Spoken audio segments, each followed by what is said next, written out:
భర్తలో భార్యలో ఒక కూతురు పుట్టింది, మళ్ళీ గర్భం ధరించావు, దొంగచాటుగా వెళ్ళి చెకప్ చేయించుకున్నావు, మళ్ళీ ఆడబిడ్డే అని చెప్పి వాళ్ళు చెప్పారు. అప్పుడు నీకేం ఆలోచన వస్తుంది చెప్పండి? ఏ ఆలోచన వస్తుంది? మళ్ళీ ఆడబిడ్డ అంటే కష్టం కదండి, మళ్ళీ ఆడబిడ్డ అంటే కష్టం కదే, పని చేద్దామా? ఏమిటి? అబార్షన్ చేయించేద్దాం అంటే ఏమంటున్నారు మీరు? బిడ్డను చంపేద్దాం. గర్భఫలము యెహోవా ఇచ్చు బహుమానం. ఆ హెబ్రీ మగ బిడ్డలను చంపకుండా, అంటే పుట్టిన బిడ్డలను చంపకుండా, అప్పట్లో పుట్టిన తర్వాత తెలిసేది అబ్బాయా అమ్మాయా అని చెప్పి. ఇప్పట్లో పుట్టక ముందే తెలిసిపోతుంది కదండి, స్కానింగ్ చేస్తే తెలిసిపోతుంది కదా. కాబట్టి లింగ నిర్ధారణ చట్టరీత్యా నేరం. అయినప్పటికీ కొంతమంది కకృతిపడి డబ్బులు తీసుకొని చెప్పేస్తున్నారు, చెప్పించుకుంటున్నారు. ఎందుకని?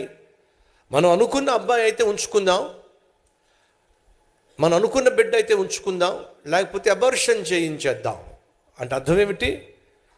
మనం అనుకున్న బిడ్డ అయితే బ్రతకనిద్దాం, లేకపోతే చంపేద్దాం. దారుణం అండి, దారుణం. చంపకండి. బ్రదర్, నా కష్టం మీకేం తెలుసు బ్రదర్, నాకున్న ఆర్థిక సమస్యలు మీకేం తెలుసు బ్రదర్, బ్రతకనిస్తే మేము బ్రతకలేం బ్రదర్, మళ్ళా ఆడబిడ్డ అంటే మేము బ్రతకలేం బ్రదర్. చూద్దాం రండి, బైబిల్లో ఏముందో చూద్దాం రండి.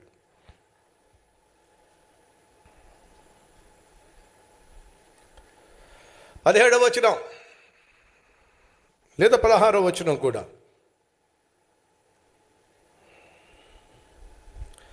ఐగుప్తు రాజు మంత్రస్థానులతో మాట్లాడి 15వ వచనం, మీరు హెబ్రీ స్త్రీలకు మంత్రసాని పని చేయుచు వారిని కాన్పు పీటల మీద చూచినప్పుడు మగవాడైన ఎడలా వానిని చంపుడే,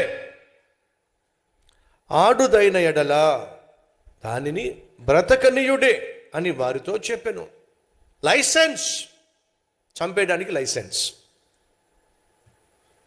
17వ వచనం, అయితే ఆ మంత్రసానులు దేవునికి భయపడి ఐగుప్తు రాజు తమకు ఆజ్ఞాపించినట్లు చేయక మగపిల్లలను బ్రతకనిచ్చిరి.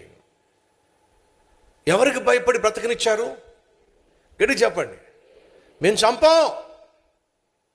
చంపడానికి మంత్రసానులకు లైసెన్స్ ఇచ్చినా సరే వాళ్ళు ఖచ్చితంగా చెప్పేస్తున్నారు, ఖచ్చితంగా అనుకున్నారు వాళ్ళు, మనం దేవునికి భయపడదాం, ఎందుకంటే గర్భఫలము యెహోవా ఇచ్చు బహుమానము.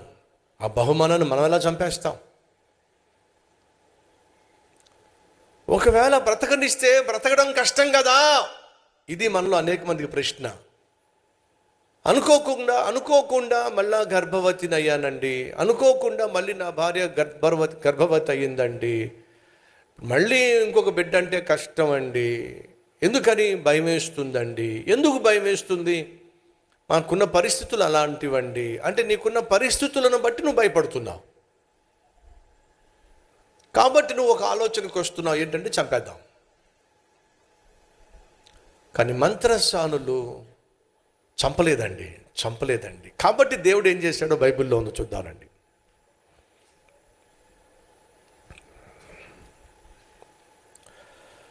మంత్రసానులు దేవునికి భయపడి మగబిడ్డలను బ్రతకనిచ్చిరి.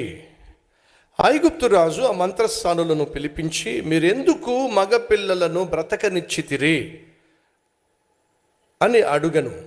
అందుకు ఆ మంత్రసానులు, హెబ్రీ స్త్రీలు ఐగుప్తు స్త్రీల వంటి వారు కారు, వారు చురుకైన వారు. మంత్రసాని వారి యొద్దకు వెళ్ళక మునుపే వారు ప్రసవించి ఉందురని ఫరోతో చెప్పిరి. దేవుడు బ్రతకనిచ్చిన వారికి ఏముంది బైబిల్లో? దేవుడు ఆ మంత్రసానులను, అంటే ఎవరు వాళ్ళు? బ్రతకనిచ్చిన వారికి ఏం చేశాడట? మేలు చేశాడట. ఎలా? బిడ్డలను బ్రతకనిచ్చారు కాబట్టి వారి జనమును దేవుడు ఏం చేశాడు? విస్తరించి మిక్కిలే ప్రబలెను. మంత్రసానులను వారి సంతానాన్ని దేవుడు ఏం చేశాడో తెలుసా? బహుగా విస్తరింపచేశాడు. ఎందుకని? చంపల. సహోదరి సహోదరులు, చంపకండి. ఒకవేళ లోపల బిడ్డ పిండముగా సరిగా రూపం పొందుకోకుండా ఒక మాంసపు ముద్దగా ఉన్నప్పుడు డాక్టర్లు సజెషన్ ఇస్తారు. లోపల బిడ్డ గ్రోత్ లేదు, బిడ్డ రూపం పొందుకోలేదు. ఇటువంటి పరిస్థితిలో ఆ బిడ్డను అలాగే ఉండనిస్తే మాంసం ముద్దగానే ఆ బిడ్డ పెరుగుతుంది తప్ప ఆ తర్వాత బిడ్డకు తల్లికి ఇరువురికి ప్రమాదం. డాక్టర్స్ ఒకవేళ లోపల ఉన్నటువంటి పిండం ప్రమాదకరమైన పరిస్థితిలో ఉన్నప్పుడు అది తల్లి ప్రాణానికి ప్రమాదంగా మారుతుంది అని చెప్పి అన్నప్పుడు డాక్టర్స్ యొక్క సలహాను పాటించటం తప్పు కాదు. కానీ కొడుకు వద్దనుకున్నాం, మళ్ళీ కొడుకే. కూతురు వద్దనుకున్నాం, మళ్ళీ కూతురే. కాబట్టి చంపేద్దాం. ప్రమాదం. అది ఆశీర్వాదం కానీ కాదు.